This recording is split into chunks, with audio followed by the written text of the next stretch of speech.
Right, everybody, I got a lady on the channel that is one of America's most prolific storytellers. How about that? She good, and she tells stories from all different angles. And this is not her first time coming on the Strong Inspiration Show, because she got stuff to share with you. And when I found out what news she was doing, I said, come on, lady, please, you know how we do here. She said, hey, I'll be there. And you know who I am. I guess I forgot to tell you. I'm Anthony Brogdon. I'm the guy that finds these beautiful folk, these conscious people, these nice people, these history-loving preservers, and ask them to come on the show. Hit the subscribe button, hit the like button on this. You'll love it. Hit the notifications bell so you get a ding for when the videos come up. And tell somebody about Strong Inspirations. Don't keep it to yourself. It was some time ago, I got a message from a lady. She said, I'm looking for a guy who likes strong inspirations, who like history, because she's, got an affinity for herself. She said, that's something that we could have in common. And, I didn't live in her town. I don't think she was saying for me personally, but nonetheless, I thought that was pretty good that I'm making that kind of impact. Yeah, it is. As one of those markers of the kind of guy she would be looking for, and so I felt proud in that regard. Did you see the video I did of the guy out of South Africa who says that apartheid wasn't nothing more than Jim Crow in America? Everybody watched that one. Did you see the one about the guy who says Jackie Robinson, in theory, was not the first Black guy in Major League Baseball? Yes. There were others? Yes. Watch that one. Did you see the one with Josh Gibson's great-great-grandson? He said that they, not just Black people, but white people came to them Negro League games because the games was entertaining. Exactly. Watch that one. All this is on the channel. It's over 300 videos. Nice. And more to come, like this lady that is on with me today. She gonna blow your mind. Let me tell you how bad she is. She came on before and blew my mind talking about her grandmother who lived to be, and I never knew this was possible, 125 years old. It was my great-grandmother. My great-grandmother was shared stories with her. Yeah, great-grandmother, yeah. Yes, my grandma was 107. And so she had been a slave. Yes, she was enslaved. Yeah, she was enslaved. Yep. On the channel. Oh man, we jamming here. So a couple more things. You all might know I got a movie out. It's called Business in the Black, and I regret that I don't have the DVD to show it to you. But Business in the Black is streaming on Amazon. Slaves who went to college. Slaves who used the money that they had earned from a business they were operating to buy their freedom. It's just so, I mean, it's names that you just don't know. And we're talking about rich Black folk before Madam C.J. Walker. Yep, trust me. Exactly. She could have had $1 million in her, and all her assets, but there were others that would have been worth $1 million before her. Exactly. All that is chronicled in that documentary. And then my book, Black Business Book, it's got over 200 facts, similar to the movie, but it's got more. Get you a copy of this. Go to my website, businessintheblack.net. Do it today. I use that word strong a lot. That defines, in my respect, what this sister is, who she is, and how she does. She's a strong lady. Strong stands for strength, tenacity, resilience, and a sense of oneness, nobility, and grace. And that is my introduction to the guest today. Come on, lady. You strong, sister. You. Come on, now everybody know it. No pressure there. That's what you do. Come on, strong. You got muscles and everything. Let's see why. Introduce yourself. Tell us a little bit about yourself. Come on. Well, I'm Tammy Denise, as you know. I am the executive director of Hidden Women, LLC, and we also have the stage company, Hidden Women Stage Company, bringing to life historical women. that is least known. And when I'm not doing that, I am the outreach director for the Connecticut Freedom Trail. The Connecticut Freedom Trail was established in 1995, and it is a law. It was established by the General Assembly that was spearheaded by the godparents of the Freedom Trail, Mayor Tony Hart and Mr. Al Marder. It was established because it was so important to tell the stories of everyone that played a role in Connecticut's history. And the main reason of the trail is to highlight the Black or African Americans who played a role in freedom, anti-slavery, abolition, civil rights, social justice. And so your site, whether it's a home, a museum, a grave site, a cemetery, or a particular incident may have happened at a location, that is what's on the Freedom Trail. Right now, we have 100. Okay, let me stop you there because you Oh, rolling. okay. Let me stop you there. You know what I got to do. I got to ask a couple questions about yourself. Okay. And I, a lot of it, everybody you can see in her previous video, but just kind of reiterate. You're from where? I am originally from Columbus, Mississippi. Columbus, Mississippi, and live in Connecticut. And I live in Connecticut. Yes. Wow. That's a dynamic in itself, isn't it? Yes, it is. It's a whole yeah, that's a whole nother interview. That's a whole nother interview, but yes, it is that's a dynamic in itself. Let me ask you this. And Miss, how you lived in Mississippi for all your young years up through? Yes, my formative years was in Columbus, Mississippi. Yes. How bad is let me put it another way. Being a northern guy, everybody, I'm here in Detroit. Mississippi to me was the one I would not go to. I could be scared of Mississippi, given the history back in the day. Mm-hmm. Was it scary even to you as a child? As a child growing up, it can be scary, and it was scary at times, but at the same time, I didn't know any better. I didn't know any different, I should say. So it was a part of my world. At the same time, being around my grandparents, that sort of like shielded me, if you will, from some of the realities that I would later on face. So yeah, it could be a traumatic experience growing up with cross burnings and hearing about lynchings and things of that sort. You heard that? Definitely. Yeah, there were times when it would show up on the news. There were times you would see the report of a cross burning in someone's yard. I mean, I grew up at the time when Fannie Lou Hamer was alive. And I remember as a little girl watching on the news how I remember saying, "Oh, Miss Fannie, you got to be careful. They're going to hurt you." I remember saying it as a little girl, being scared for her.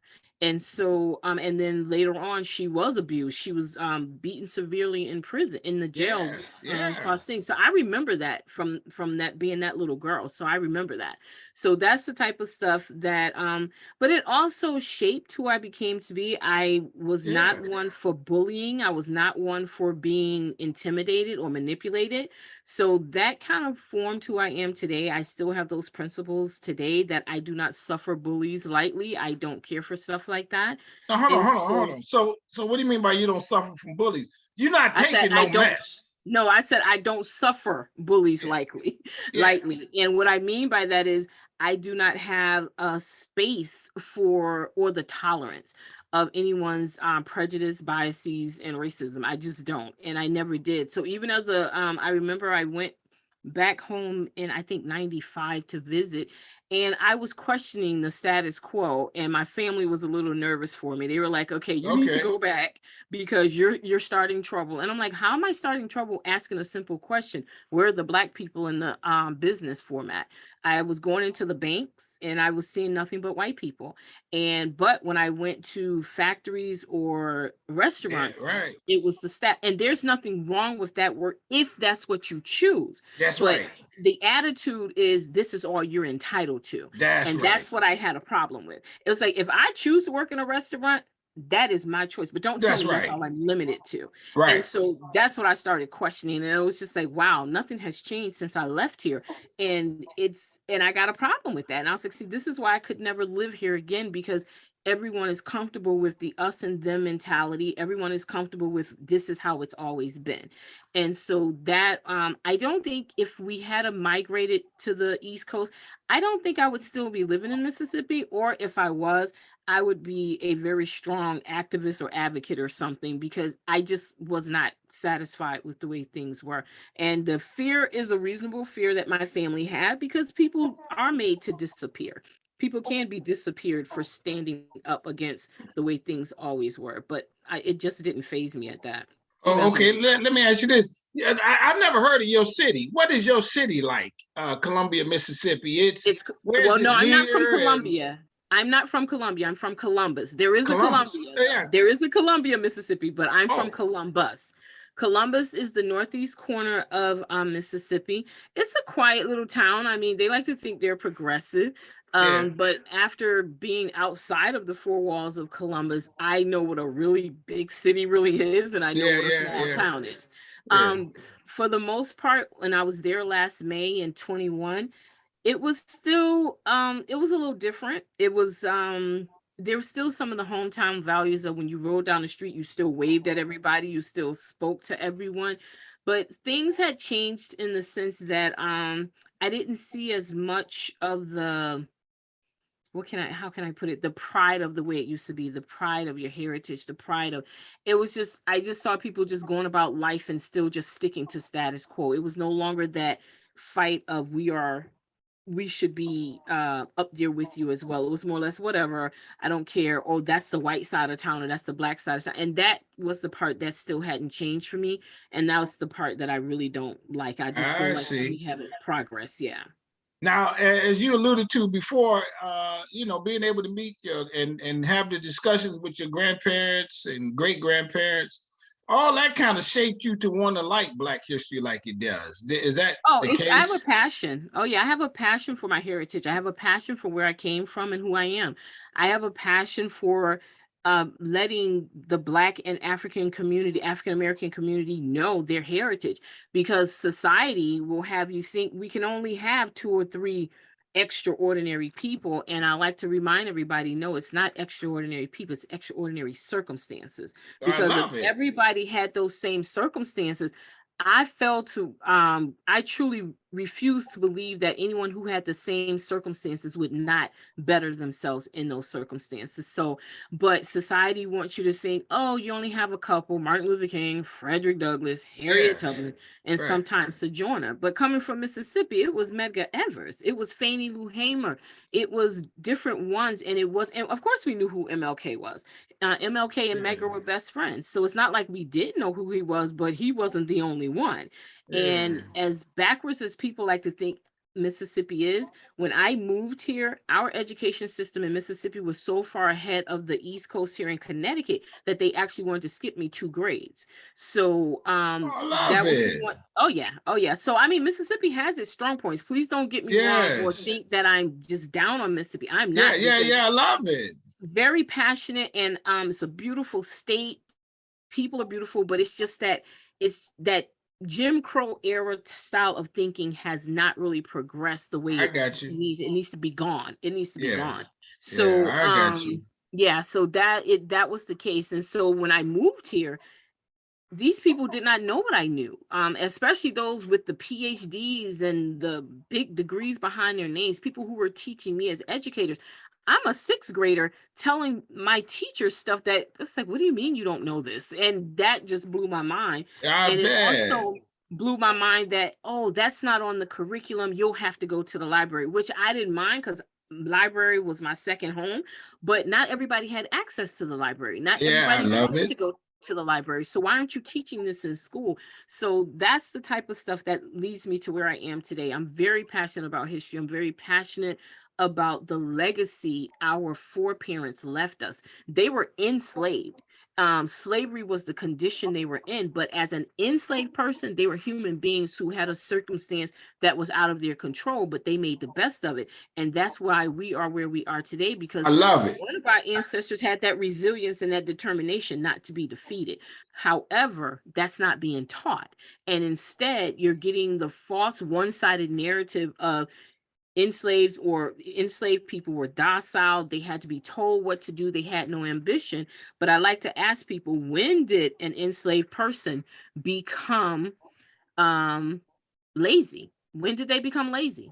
And people give you all sorts of answers, but the answer simply put is when you had to pay for their labor. That's when they became lazy. And That's right. that's when your stereotypes came about, That's because right. now you can no longer take the talent, take their strength, take their hard work and use it to benefit yourself while leaving them oppressed. Let me And ask you this. so Let me that's stop you how that there. happened. Excuse me. I don't mean no dis. Give me a story out of Mississippi that we don't know. What comes to mind? A name or something like that? Hmm. Oh my Not, goodness, there's yeah. so many. Oh One in my your goodness. neighborhood that did something. Give you one about my well, this one was actually more of a hero if you ask me, and we might not want to glorify it. But my grandmother, who lived to be 107, she used to run moonshine, and white men tried to attack her, and she ended up killing one of them, tried to rob them, and the people she was running the shine for had her change her name and they altered her birth certificate. There Oh was my the other God. yeah, there was, I mean, so you had those types of things where, people want to be they want you to be painted as lackadaisical or as villainous, but you had circumstances that were Yes. beyond people's controls. People had to live, people had to So find see, a she way to changed her survive. name and still lived in Yeah, the same town? well, yeah, my great grandma had 9 children, and 2 of her children were twins, but the young girl died either at birth or shortly after birth. And so my grandma took her sister's name. And so that's how that came about. And only those in the family knew what was going, because apparently she killed this person in Alabama.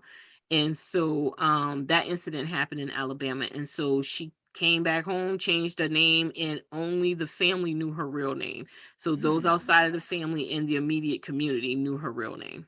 Oh, oh man. Yeah. Yeah. So now, as we move away from the Mississippi that I got to come and visit and love, as I'm sure, you moved to Connecticut, Yes. We migrated to Connecticut. and then now in Connecticut, you run a heritage trail. Yes. Oh, you know a story I can tell you that's even connected to Connecticut, to Yes, Mississippi? yes, Judge Constance Baker Motley, the first yes. Black woman who was the president of the Manhattan Borough. She was born in New Haven, Connecticut. She was with Thurgood Marshall with Brown versus Ed, and she represented the Little Rock Nine. She and her family for 9 years lived in the Mississippi area to help with the voting rights. And and I'm not sure of the exact timeline, but her son used to spend time at Medgar Evers' home. Shortly before Medgar Evers was assassinated, her son had spent the night at their house. And once Medgar was assassinated, is when she left. And so that's a Mississippi Connecticut connection a lot of people don't know. And so Oh, she I love it. realized the danger, that it was like, okay, my family is really in danger here. She had been trying for 9 years, and so she moved back up Yeah. onto the East Coast. There are heritage trails all over America, and Yes, and there what that is. is, what explain what is a heritage trail? The Heritage Trail is where you are trying to document the history of certain locations so that people can understand how the country came to be and the Okay. sacrifices that many made to make this country or their area what it is today. However, many of the stories that are being told is only told from one lens. I got And you. so that is why a lot of heritage trails are becoming much more mainstream, because people want to know and see themselves in those stories, because it wasn't an all European experience. Some places have a short trail, some places have um, a few trails, a little spaces longer, but Connecticut is the entire state. No matter where you enter Connecticut, east, west, north, south, top, bottom, side to side, you are on the Connecticut Freedom Trail. And so my job as the Connecticut Freedom Trail Outreach Director is to continue to connect all of the sites and tell the consistent story of the heritage. And so you could have a living history museum, grave sites, cemeteries. They all have a story, and they are all connected by anti-slavery, abolitionists. Freedom happened somewhere along the way. A person who was a Black governor, Hercules. You have Boston Trotro or Trow Trow. You have London. You have Hercules' wife Flora. Now, So hold on. You these are mentioned the things. What did you say you can have? What are those? Give us a little story, the backstory to what you just talked about. grave sites that Oh, mark, that and grave site. these are Okay. incited. These are important to know because Black and brown people, when they died, they weren't necessarily given headstones. So we know they're buried in these cemeteries, but we don't know where. But the Okay. people I've just named, we know their headstones. We know where they are. We see them. For instance, we know exactly where the headstone of Nancy Tony is. She was the last legally owned enslaved person in Connecticut. And she was owned by the Loomis Chaffee family, very well-known, wealthy family. And we have her headstone. So she is on the Freedom Trail. So it's things like that to tell those stories, to keep the heritage not only just alive, but to acknowledge and recognize them. I got And you. so we have 161 sites. The latest one was Center Church that was inducted onto the trail a couple of weeks ago. And that is where Frederick Douglass was supposed to speak at this church. But because of the racism, the people inside of the church who were Christian and loving didn't want him there. So the pastor gave in to the pressure and he ended up speaking on the steps of the church. And Frederick actually wrote about his treatment in Hartford and Meriden, Connecticut. Wasn't a good look. Mm. And James, so we have people like James Pennington. So all of these have stories that are connected to individuals who played a role in helping to not only the success of Connecticut going from a colony to a state and thriving, but the country as a whole. And so that's the purpose of the Freedom Trail. Now, when I hear trail, so I'm sure online and maybe even brochures somewhere, the Welcome Center, I can map to say if I started at the tip of Connecticut here, then Yep. I could take this road. Yep. I could go left and see something that way. I can go right and see Exactly. something, and I can go all the way up through the state to see Exactly. all these sites somewhere off of this road, let's say. Exactly. So That's when all. we say trail, it's not just a single trail. It is literally the whole state. So I you got you. can we're working on updating the website and the brochures right now. And the website is going to be very exciting to peruse because it's going to be a site for educators and for students. They will be able to go there, and the website is going to be very user friendly, and it's going to be sectioned in a way where if you only want Underground Railroad sites, those will be in one section. If you I got you. I got yeah, you. and so if you only want the cemetery, so all of that is happening, and teachers will have access to this website where they can go in and find the resources that they need. The same thing with students, and the different historical sites will also have a portion where they will be able to access and upload their educational material for teachers and students. Now, what's the background of Connecticut in slavery? It ended Connecticut. at a certain point earlier because a lot of people don't know, and I did. I'm one of them till recently. Slavery was not just a Southern thing. Oh no, the North is very complicit. There's a book Yes, called Complicity that breaks it all down for about the North. North likes to paint the story that they were the great hero and that they were the saving grace of right. all of the enslaved people. Not true. The North wanted the slave institution of slavery to continue just as much, if not more so, than the South did. Connecticut was one of the last, if not the last state to end slavery. Slave trading ended in 1808. Right. Slavery did not end. The actual institution of slavery didn't end until Nancy Tony died in Connecticut in 1848. So they, even though they had manumissions, the gradual emancipation, in 1784, it was established that if you were born into slavery and you lived to be 25, then you get your freedom. Then it changed to 1785, in 1785 to 21. Nancy Tony was over the age both times. So that is why she was not entitled to her freedom according to the black codes and the laws, is why she never got her freedom, because she was already past that age. And so Connecticut likes to downplay its heritage to the point that a lot of people still living here today do not realize Connecticut was a slave state. So when I teach my programs on the history, and I let people know that, a lot of times I have, especially when I have senior citizens or the seniors come through who have grown up here all their Yeah, life. And I'll never sure. forget this Sure. one woman. This lady was almost 80 years old. And when I did the tour with her, she broke down in tears because she's like, I never knew this. She's like, I lived here all my life. And this was a white woman. Yeah. And, and it's by Yeah. design. It's Yeah. by design. It Yeah. really is. It's And can it's can it, what's if can you rank, let's say East Coast states, let's go Connecticut and New York and Delaware and whatever, and let's say rank them by who had the most slaves, or who had the most plantations, who was the most violent, any of that kind of thing. I can't rank it along those lines because slavery was all throughout New England. I can Okay. tell you about Connecticut. In Yeah. 1774, there were over 5,254 slaves in Connecticut. And it was not everyone owned enslaved individuals, not everyone were enslavers. Um, but it was 5,254, and I think it was maybe 10% of the population, but don't quote me on that. I don't know that exactly. But that's how many Hold were on. here in 10% of the Connecticut. population that were enslaved or that I were think so, yeah. enslavers? Enslaved. Oh, okay. And Okay. and then let's see, Massachusetts, the law in Massachusetts was like 16 something. However, it didn't totally end in Massachusetts until Elizabeth Mumbet Freeman and Quock Walker had their case in court. And in 1781, when she got her freedom, then 2 years later, 1783, Massachusetts ended slavery.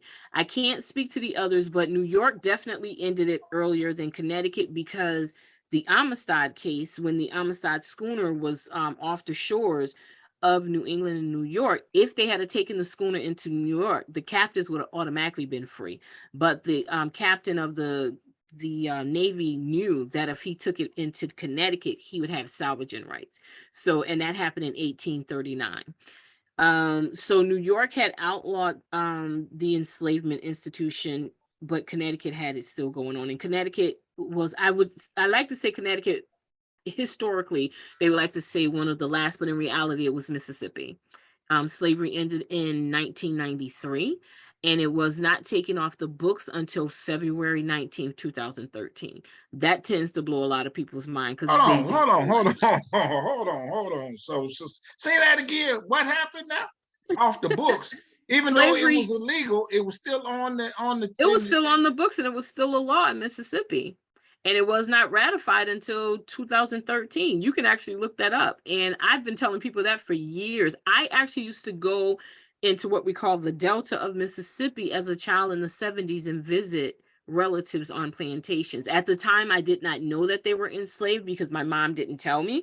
I would always ask, why do we have to always go visit them? Because it was such a long drive. But as hold on. kids. And I've heard this before. What you're Mhm. saying is in those years, there were still people living on the plantations that in many respects were still slave They in were slavery. enslaved, yeah, yeah. Because we were told we had to be off of the plantation before the sun went down, or the chances were we could get caught on the plantation and not sent back home. So they were enslaved. Yes, they were. I didn't know that one. Yeah, and it didn't end until 1993. So you basically have a whole generation. I tell people I'm a third generation in my family removed from enslavement. My great grandma, Mary Baxter Johnson, she was enslaved and slavery ended with her. And then 3 generations later, you have me. So I'm literally 3 generations out of Yeah, that's enslavement. I You can, have yeah. you have family that's literally 1 generation that just is the first generation out of enslavement. Yeah. And it's not that long ago. Let me ask you this. Tell us a story out of Connecticut of a successful business person, Black business person, or anything like that. Oh my goodness. I- Let me see. Ba, ba, ba, ba, ba, ba. There's Mary Seymour Townsend. She was a Black suffragist in the 1920s. She was right up there with the rest of them fighting for women's right to vote, but you don't hear a lot about them. She was a contemporary with Mary Church Terrell. You have oh my goodness, I cannot remember her name, but she actually made the ironing board. She had the ironing board patent that we still use Really? today to make our life comfortable. Um, let's see who else. We have there's been quite a few. James Pennington, he was a successful enslaved person who went from being enslaved to being a preacher who was very vocal and helpful to the Amistad captives. Um, let's see. There's just so many. Oh my goodness, I Yeah, wish I had yeah. known this from the beginning. I would have Okay, picked okay. out a Let's few let at the let, time. let let me go another direction then. What when they were enslaved in Connecticut, where did they go to flee for their freedom? Up north? Sometimes they would go.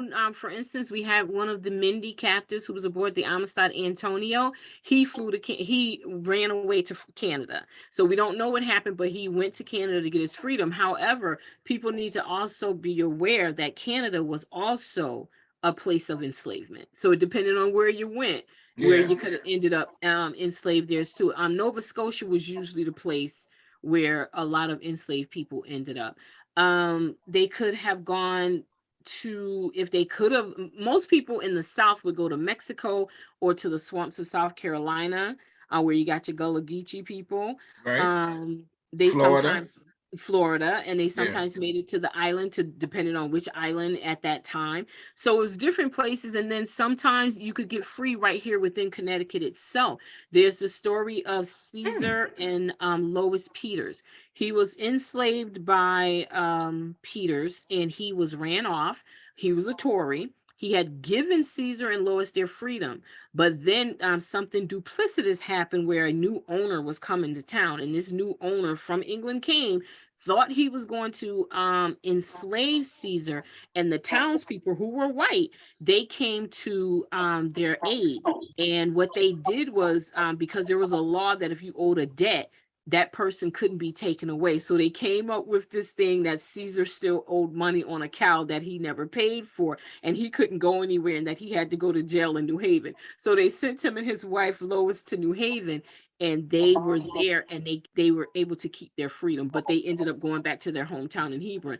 But it's just the fact that everybody rallied around them, white, black, they rallied around them so that they could remain free, and this man could not take him and enslave him again. And his descendants are still here today, and actually on June 18th, for the Juneteenth celebration, as the outreach director of the Freedom Trail, I will present his descendants with the Connecticut Freedom Trail flag and a plaque, stating that that site that their home was on, because they eventually had their own home, and there's an archaeological site there.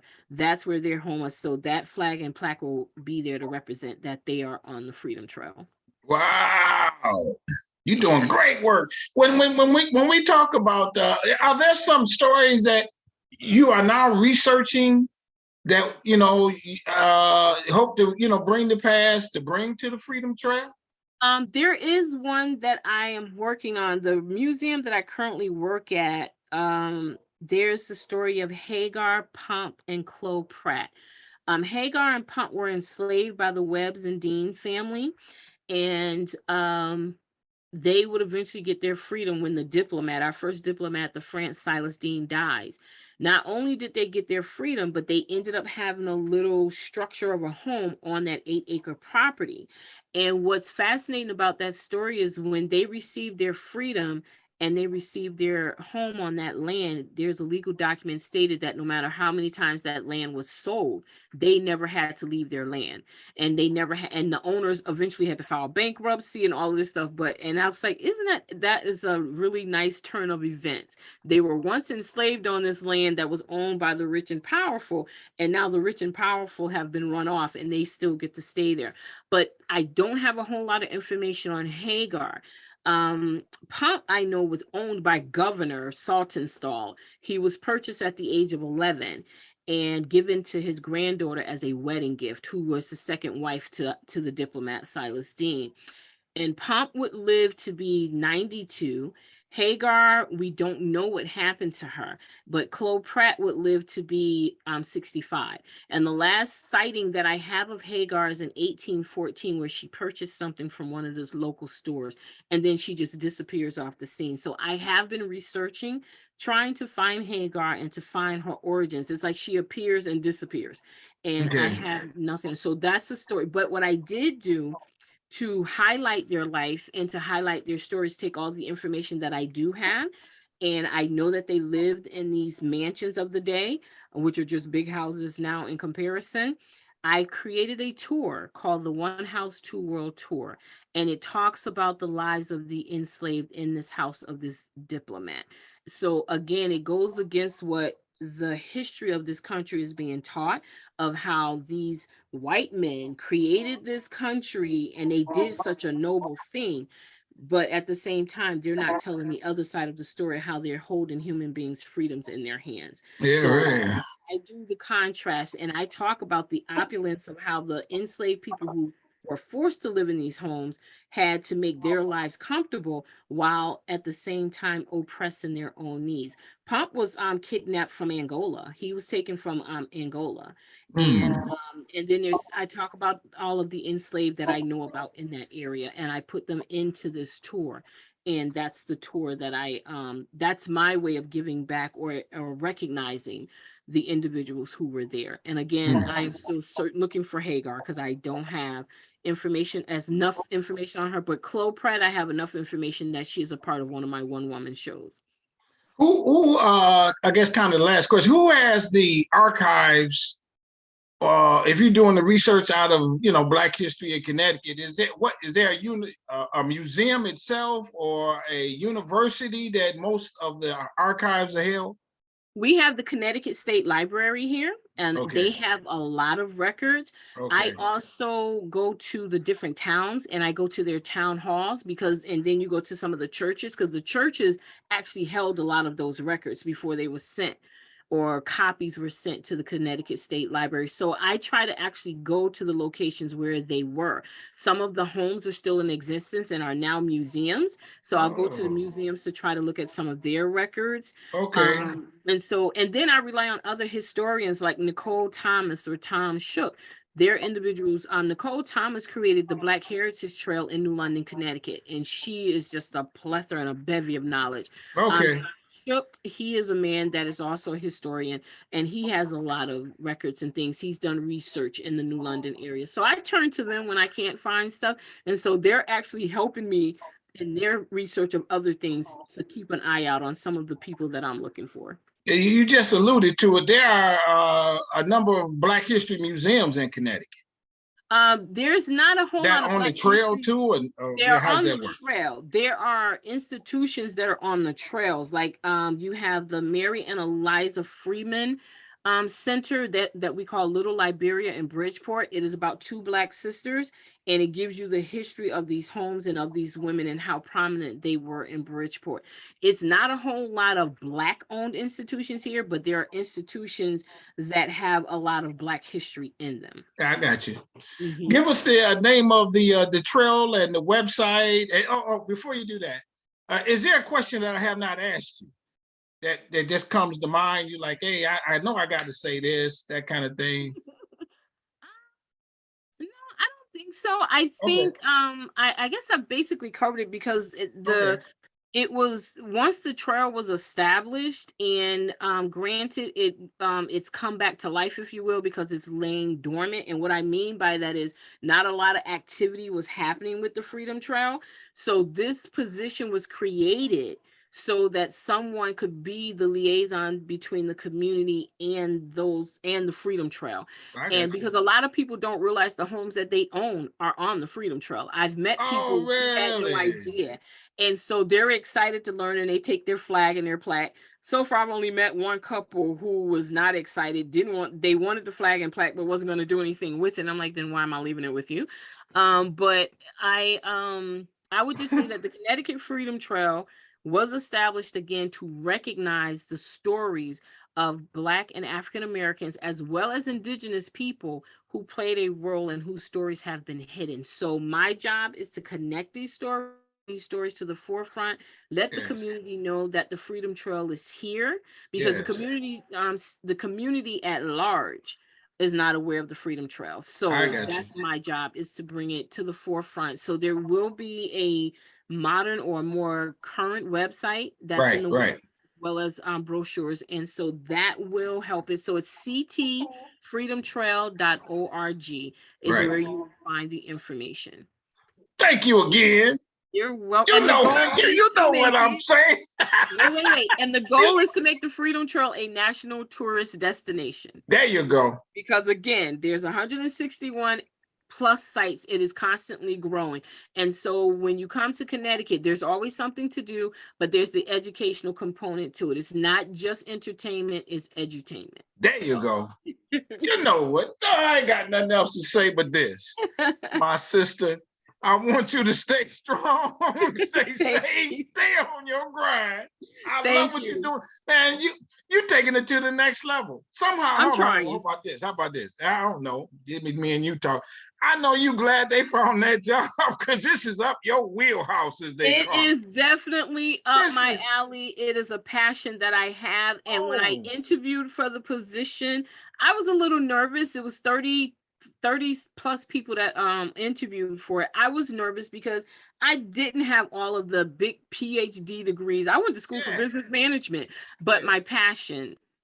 Man, they ain't had to talk to nobody else. We got the right person right here. Thank you. We ain't had to talk, man. I know you got a PhD now. Good luck, but we got somebody. And you know, it's so much more than just the degree. Yeah, it's you the gotta passion have the passion too. It for comes it. through. You got to. And I'm very passionate about history. That is my passion. We could be here all day. I know. I love it. Thank you so very much again for coming back on.